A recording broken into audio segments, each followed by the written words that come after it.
signatures for draft Bernie for a People's Party, and organizing and keeping the momentum going from the 2016 campaign, so that when he decides to detach from the Democratic Party, which we think he will and he should, we're going to be ready. We're going to be ready for him and to run him and other progressives in the People's Party.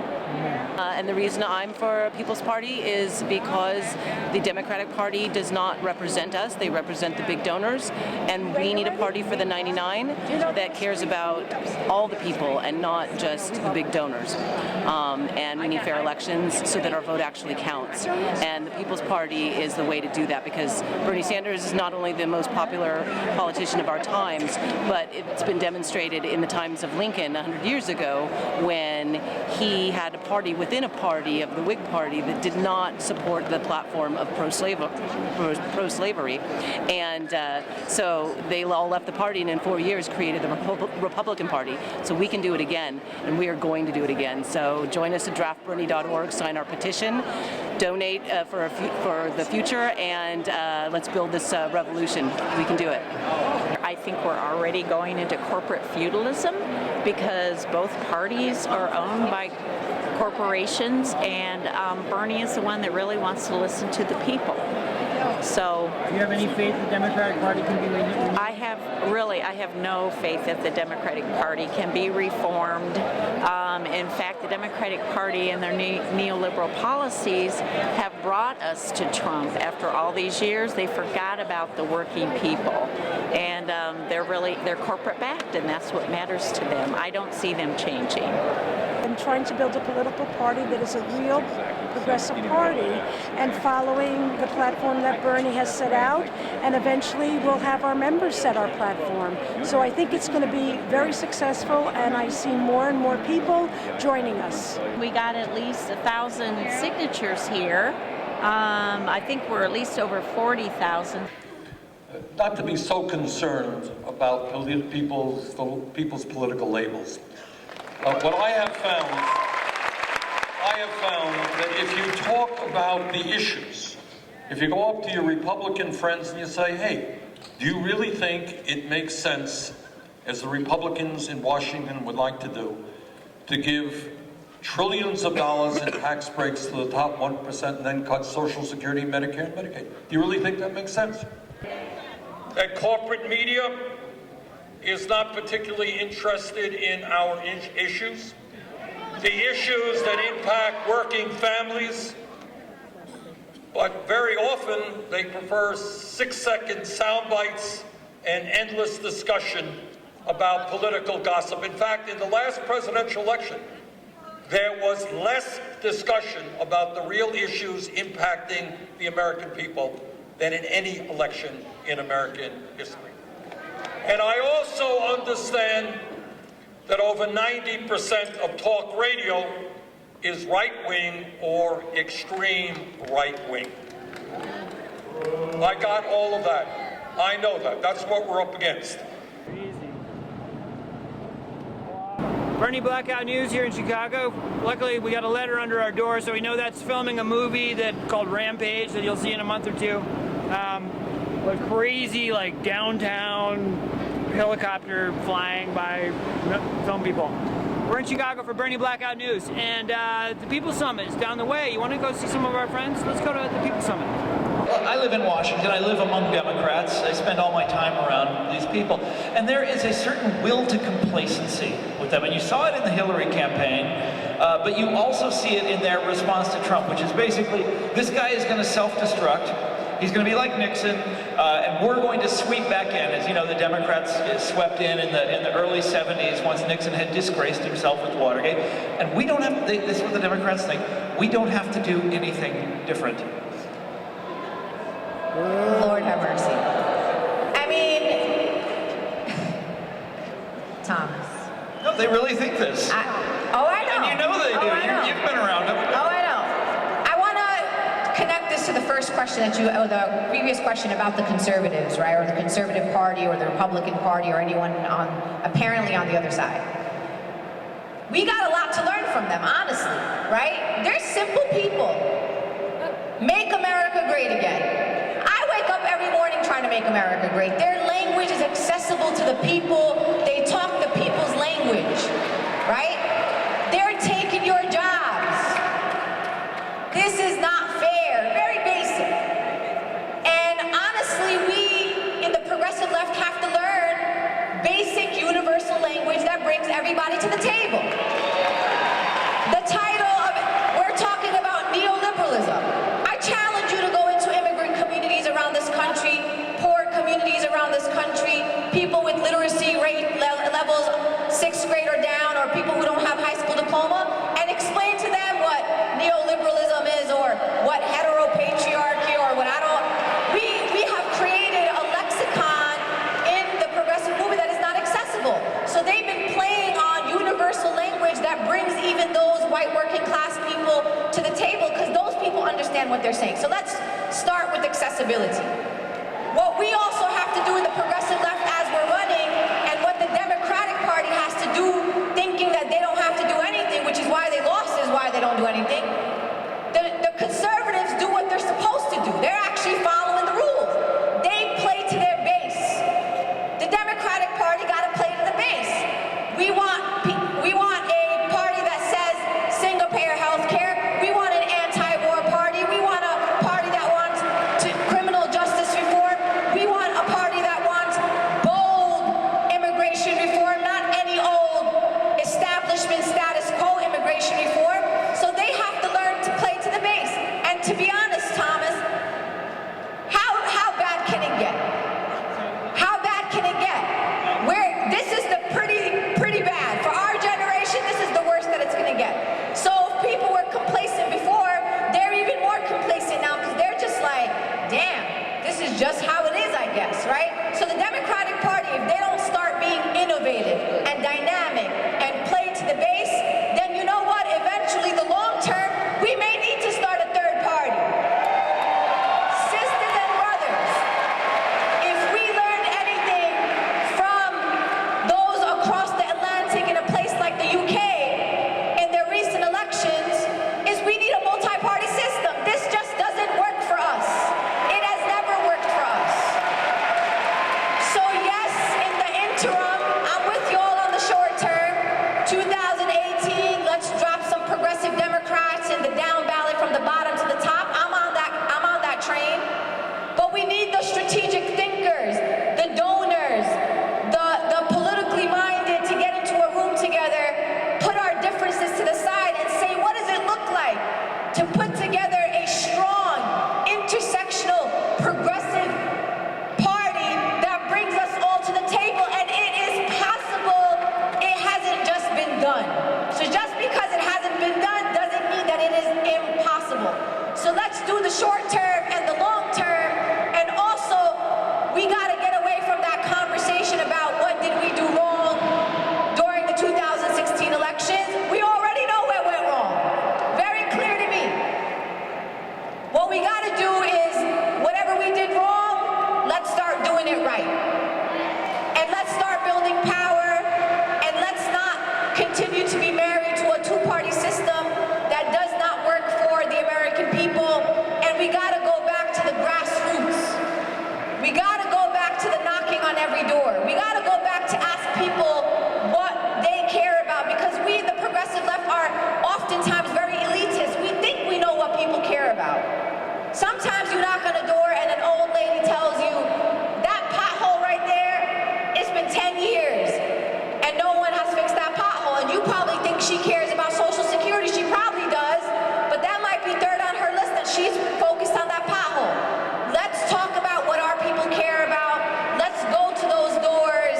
Let's make sure that our tables are diverse and we're bringing all voices to the table. Let us show the Democratic Party what it truly looks like to build a party that is about democracy, that is about progressive, that's about the people, that is led by the people and is led by the people's money, which is the most important part. I mean, I started out my life as a historian studying a movement called populism. The People's Party, they called themselves. And it was the last really big effort to start a third party in this country, and it was a success for a while.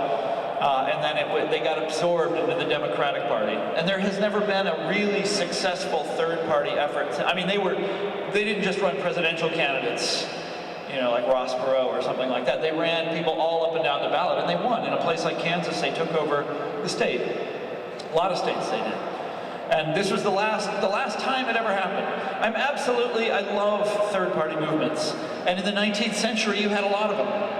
And the reason that you had so many of them in the 19th century should be very obvious to us now, is that if you only have the two-party system, and the two-party system is enshrined in law, is protected by law so that they have a legal monopoly, or a duopoly, the two parties, that you will inevitably, they will come to terms in the center, right? They'll reach some kind of agreement or then some other version of sort of economic game theory.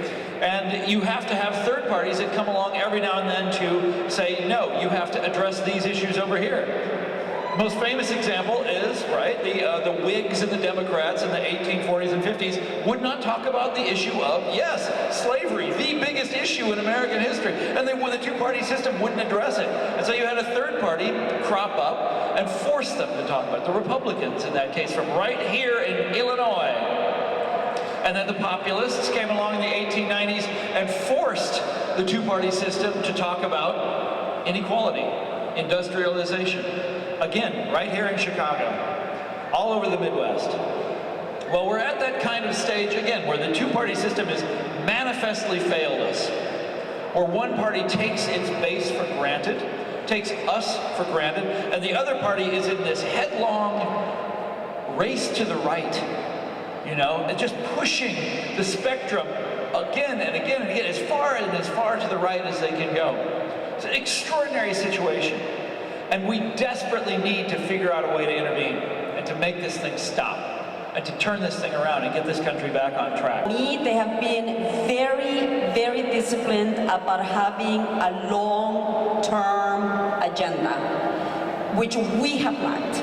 We have been very stuck in the 2-year, 4-year electoral cycle. We have been stuck in electing the lesser of two evils. We have been stuck in going for the name recognition. We have been doing very short-term, not even strategies, but ways of working that are based on fear, you know, and that are based on this weakness in our spine in terms of speaking truth, in terms of putting race, you know, front and center, and many other things. So for me, we begin with the long term.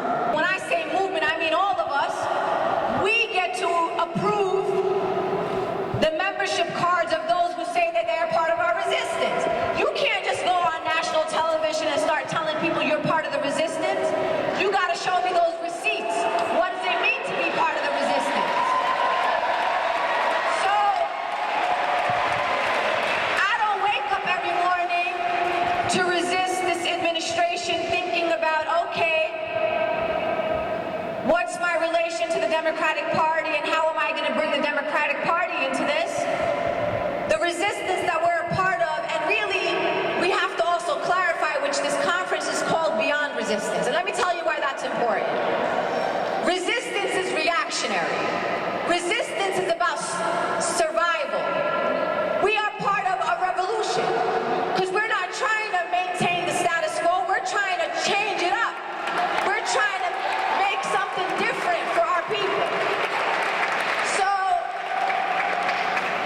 I say, let the Democratic Party play catch up with us. We move forward, we focus on our people, we push forward our platform, we keep going to the left, and let them follow us to the left. I'm tired of our movements going toward the center. Because people want to know what's ahead and what we're all going to do. The Women's March on Washington is now Women's March. And after the Women's March on Washington, we had a lot of assets, a lot of people, a lot of energized organizers. And we weren't just going to leave that behind and say we just did a march. So the Women's March is now a political C4 organization.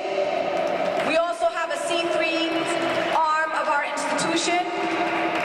And what we're building is a national, strategic, and coordinated campaign with all of you that provides the resources and tools and motivation to our organizers who helped organize the most successful marches across this country. And we are looking toward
We've got to go down ballot. And right now we're watching a special election for Congress in Georgia, where it's the most expensive congressional race ever, John Ossoff running, right? And yes, we need to win these races, we need to take back the House, but he's already raised $23 million, on his way to $30 million. And this is a guy who does not, and a lot of that money is from progressives, right? Progressives are raising money, sending their small dollar donations to John Ossoff's campaign. Does John Ossoff support Medicare for all? Does he support single payer? No. You know what he said a couple days ago? He said we need a lot less ideology around this healthcare debate when he refused to say he supported Medicare for all. Right? There's already a lot of ideology around healthcare, right? The ideology is healthcare is a product. You have to shop for it on the free market. That's their ideology that they're trying to shove down our throats, right? We have an ideology too, which is that healthcare is a human right, right? So, and there are fights that where we can win this in California, right? We passed Medicare for all thanks to the leadership of the nurses, right? And a lot of people. And what if instead of spending all that money to build up Ossoff's war chest, where he's not going to support our issues, right? He's going to be a D, but that's it, right? What if we took half that money and put it in a fund and we say any legislator in California that votes against Medicare for all or works behind the scenes against Medicare for all, we're going to use that money to like put you out, right? You're going to be out. So we've got to go down ballot and support people that run on our platform. Larry Krasner won the Democratic primary for DA, running to end mass incarceration, and we have record turnout, right? So I agree, we got to support people, support our issues, and we got to go down ballot and look for long term. But this is where we need to be, and there are places where we don't need to be. Let the corporate Democrats take back the House with these corporate Democrats, right? Comment. It's like this idea that we're going to change everything in 2018 if we gain control as a Democratic Party of the Congress is ridiculous, because we are confronting 40 decades, my friends, of a steady move towards the right. Trump, by the way, for us, it was horrible to have him, but not a shock. Because Trump doesn't happen overnight or in a vacuum. Trump happens after 40 years of this kind of long-term strategy. What we want to do is exhort people to join us in this fight going down ballot. A lot of us look at the federal races, they look at the presidential race, but we're building an amazing farm team down ballot. County prosecutor races, supervisors of elections, state legislatures. We have got to get involved. You've got to run for office, and we've got to help each other run for office. I've started something called the Real Justice PAC, right, to help people who believe in ending mass incarceration run for district attorney, right? And we've all got to work on these races at the same time while we're trying to build up through the federal races. And Nina Turner spoke to it. Be in heart and soul connection and relationship, right? Too much head stuff is getting in the way from a real connecting with people at the heart level. And then the last thing I'm going to say is build community. Because as we're doing the hard thinking, as we're doing the numbers, as we're doing the strategy, we have got to find ways to connect with each other in community. Community for me is perhaps the biggest act of rebellion, of turning this stuff around, because we do live in an economic system, okay, I won't call it neoliberalism, but we do live in an economic system that fragments us as a human being, that divides us, that tells us that we are individual, that tells us this is a very competitive dog-eat-dog kind of world, that is fragmented around issues as though all of those things didn't happen in me all at once. So those are the three things: stay grounded, nurture heart and soul relationship, and build community. And we will do it. The Democratic Party is not a party of the people anymore. It's a party of the corporations. It has totally become a corporatized party under the control of Wall Street and donors. And Bernie proved that there's a tremendous demand out there for progressive representation, and that people are well ready to abandon the Democratic Party.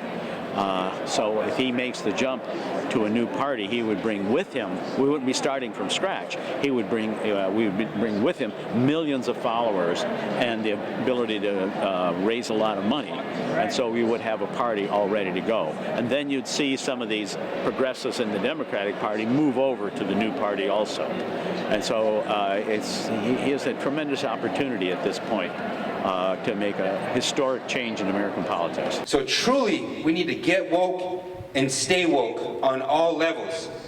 Stay strong, my relatives. Thank you.